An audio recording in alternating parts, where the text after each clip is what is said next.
चलिए रुख करते हैं राजधानी भोपाल का, जहां पर तालाबों पर अतिक्रमण को लेकर जिला प्रशासन काफी ज्यादा एक्टिव हो चुका है। आपको बता दें, राजधानी के तालाबों की रक्षा के लिए टास्क फोर्स बनाई जा चुकी है।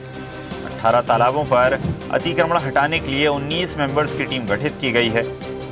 17 प्रशासनिक अधिकारी और 2 पर्यावरणविद शामिल किए गए हैं। 2 अपर आयुक्त, 1 ज्वाइंट कलेक्टर, 2 डिप्टी कलेक्टर भी शामिल हैं। 4 एसडीएम समेत एडिशनल डीसीपी शालिनी दीक्षित शामिल की गई। हर 15 दिन में अतिक्रमण की होगी समीक्षा। चलिए खबर पर अधिक चर्चा करते हैं। News head digital Anirudh Sonone ji हमारे साथ जुड़ गए हैं। अनिरुद्ध, तालाबों पर अतिक्रमण का मामला कोई नया नहीं है। लगातार राजधानी भोपाल के कई सारे तालाब, कई सारे रिहायशी क्षेत्र लगातार इन समस्याओं से परेशान हैं। अब भोपाल सांसद ने इस पूरे मुद्दे को लेकर संज्ञान लेना शुरू किया और अब टास्क फोर्स भी गठित की जा चुकी है। जी देखिए, भोपाल में बड़े तालाब को लेकर पहली बार कोई टास्क फोर्स बनी है और इस टास्क फोर्स में न केवल जिला प्रशासन के अधिकारी हैं बल्कि पुलिस विभाग के भी अधिकारी हैं, दूसरे नगर निगम के अधिकारी कर्मचारी हैं और इसके अलावा पर्यावरणविदों को भी शामिल किया गया है। और जहां तक बात करें तो भोपाल में लगभग 15 से ज़्यादा वाटर बॉडीज़ हैं जिन पे कि अतिक्रमण होने की शिकायतें हैं। कई मामलों में एनजीटी फटकार लगा चुकी है, कई मामलों में हाईकोर्ट तक के केस पेंडिंग हैं। और जहां तक बात करें तो जो सबसे बड़ा मामला है वो भोपाल के बड़े तालाब का लेके है, जो कि न केवल भोपाल का बल्कि एशिया का सबसे बड़ा तालाब है। यहाँ पे कई धर्म स्थलों के साथ साथ मैरिज गार्डन है, कई कॉलोनीज काट दी गई हैं, यहाँ तक कि खानू गांव एरिया है जो पूरा अवैध बसा हुआ है, वहाँ लगभग 1,500 से ज़्यादा घरों की बस्ती बनी हुई है। तो ऐसे तमाम तरह के ये मामले हैं। इसको लेकर पिछले दिनों एक बैठक हुई थी और बैठक में भोपाल के सांसद आलोक शर्मा मौजूद थे और उसी बैठक में टास्क फोर्स का गठन किया गया जिसमें 19 अधिकारी कर्मचारी शामिल हैं, पर्यावरणविद शामिल हैं। और आगे नोटिस देने के बाद भोपाल के बड़े तालाब के जो कैचमेंट एरिया में कब्जा करा हुआ है, आम लोगों ने, कॉलोनी बनाने वालों ने, मैरिज गार्डन ने, इसके अलावा कई दुकानें भी लग चुकी हैं। उन पर नोटिस देने के बाद कड़ी कार्रवाई की पूरी तैयारी जिला प्रशासन कर रहा है। जी बिल्कुल अनिरुद्ध, जिस प्रकार आपने जिक्र करा कि राजधानी भोपाल के कई तालाबों पर इसी प्रकार अतिक्रमण लगातार जारी है और राजधानी भोपाल के जैसे खानूगांव एरिया का आपने जिक्र करा, वहाँ पर कई कॉलेजेस भी और कई शादी हॉल बनाए गए हैं रसूखदार लोगों के, कई बड़े बड़े नेताओं के वहाँ पर फार्म हाउस बने हुए हैं। उन पर कब कार्रवाई होगी? देखिए, कई मामलों में नोटिस जारी हो चुके हैं, कई मामले हाईकोर्ट में चल रहे हैं, एनजीटी कई बार फटकार लगा चुका है। और हम आपको दिखाते हैं, अब देखिए, ये भोपाल का बड़ा तालाब का भदभदा वाला एरिया है और यहाँ पे पिछले दिनों 2 मस्जिदों को, दिलकश मस्जिद को और भदभदा मस्जिद को बाकायदा नोटिस जारी किया गया है कि ये दोनों मस्जिदें कैचमेंट एरिया में, यानी तालाब के अंदर हैं और इसके बाद भी कोई कार्रवाई नहीं की जा रही है। वक्फ बोर्ड ने इसको लेकर हाईकोर्ट में याचिका दायर की है और इसके अलावा भी कई और भी अन्य धर्मस्थल हैं जिनको लेकर भी बड़ी आपत्ति है, क्योंकि इससे न केवल तालाब खराब हो रहा है, इसके अलावा तालाब की जो खूबसूरती है वो भी बिगड़ रही है। और अगर इसी तरह अतिक्रमण होता रहा तो तालाब के अस्तित्व पे ही खतरा आ जाएगा, भोपाल के बड़े तालाब पे। तो आप समझ सकते हैं ये पूरा एरिया, आप देखिए, यहाँ से भोपाल के बड़े तालाब में जब water tank level full FTL होता है, फुल टैंक लेवल, यहाँ से पानी बहता है और वो सामने भदभदा डैम है, भदभदा डैम से पानी निकाला जाता है जब बड़ा तालाब फुल वाटर लेवल पे होता है। तो आप समझ सकते हैं कि कितना महत्वपूर्ण ये भोपाल का बड़ा तालाब है। इसे भोपाल की लाइफलाइन भी कहा जा सकता है।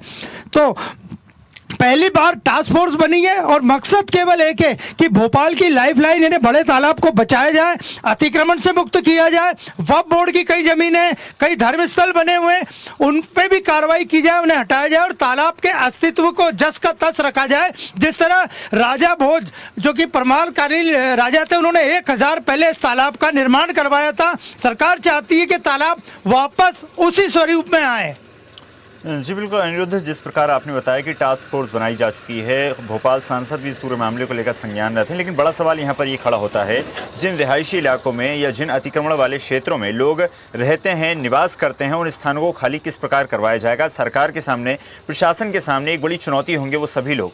देखिए, इसीलिए पर्यावरणविदों को भी टास्क फोर्स में शामिल किया गया है, पुलिस विभाग को भी शामिल किया गया है और नगर निगम के अधिकारी कर्मचारियों को भी टास्क फोर्स में लिया गया है, जिससे कि तालाब का जो FTL है उसके समेत तमाम जो सीमांकन हो चुके हैं, क्योंकि बड़े तालाब की सैटेलाइट मैपिंग सरकार करवा चुकी है, नगर निगम करवा चुका है, तो वो सारे मकान जो लगातार कई वर्षों में बनते जा रहे हैं और बढ़ते जा रहे हैं।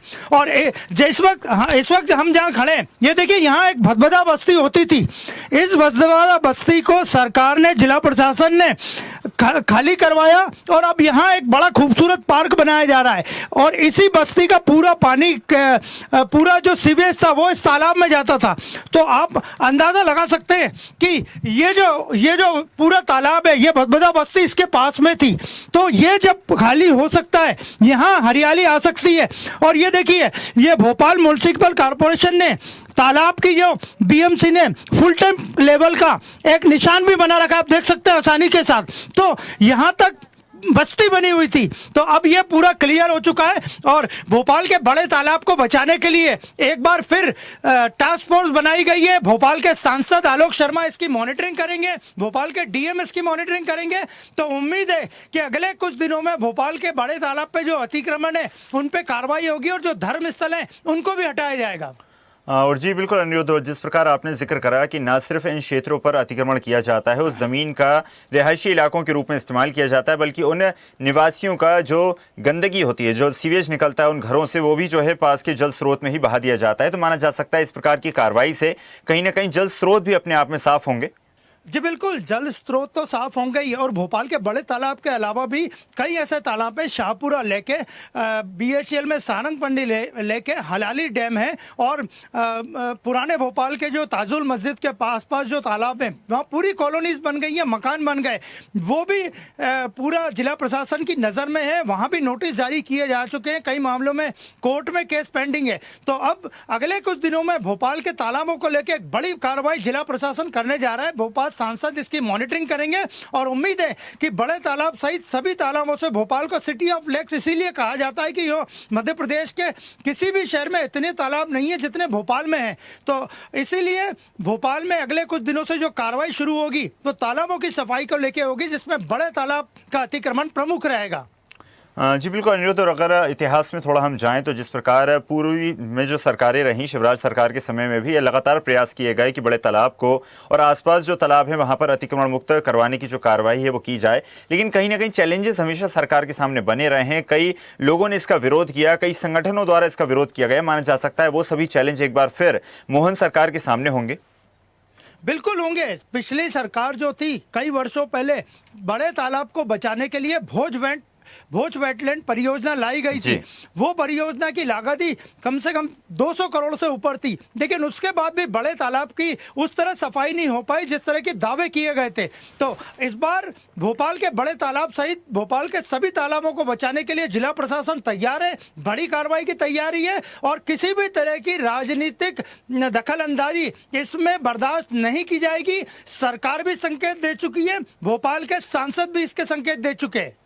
जी बिल्कुल अनिरुद्ध, अंतिम सवाल आपसे। जिस प्रकार आपने बताया कि टास्क फोर्स काफ़ी ज़्यादा कठोर बनाई गई है, उसमें पुलिस अधिकारी भी हैं, उसमें प्रशासनिक अधिकारी भी हैं, अगर कोई संगठन या फिर अगर कोई दबंग इस कार्रवाई का विरोध करता है तो क्या होगा? देखिए, भोपाल के जो सांसद है वो स्पष्ट कर चुके हैं कि वक्फ बोर्ड की जमीन पे भोपाल में कब्जे हों, ये भोपाल संभाग में कब्जे हों या भोपाल संसदीय क्षेत्र में कब्जे हों या फिर तालाबों पे कब्जे हों, किसी भी तरह की गुंडागिर्दी बर्दाश्त नहीं की जाएगी। कानून में जो केस चल रहे हैं, कोर्ट में केसेस चल रहे हैं, उसको सरकार की तरफ से, जिला प्रशासन की तरफ से लड़ा जा रहा है। लेकिन अगर कोई व्यक्ति या कोई संगठन अतिक्रमण को लेके जबरन बीच बचाव में आता है या कोई कार्रवाई रोकने की कोशिश करता है तो उसे को कड़ाई से निपटा जाएगा, उससे कड़ाई से निपटे गए। सरकार भी, जिला प्रशासन भी और भोपाल सांसद खुद संकेत दे चुके कि वे भी इस पूरी कार्रवाई में सरकार के और जिला प्रशासन के साथ हैं। जी बिल्कुल अनिरुद्ध, तो माना जा सकता है कि सरकार का यह प्रयास है कि जितने भी जल स्रोत हैं वहां से अतिक्रमण हटवाया जाए, गंदगी साफ की जाए। अब देखने वाली बात होगी ये अभियान कितना ज़्यादा धरातल पर सफल साबित होता है। आपका धन्यवाद अनिरुद्ध, जुड़ने के लिए और जानकारी साझा करने के लिए। देखते रहिए स्वदेश न्यूज। अगर आप इस वीडियो को सोशल मीडिया हैंडल फेसबुक या इंस्टाग्राम पर देख रहे हैं तो हमें फॉलो करें, अगर यूट्यूब पर देख रहे हैं तो सब्सक्राइब करें और बेल आइकन दबाना ना भूलें।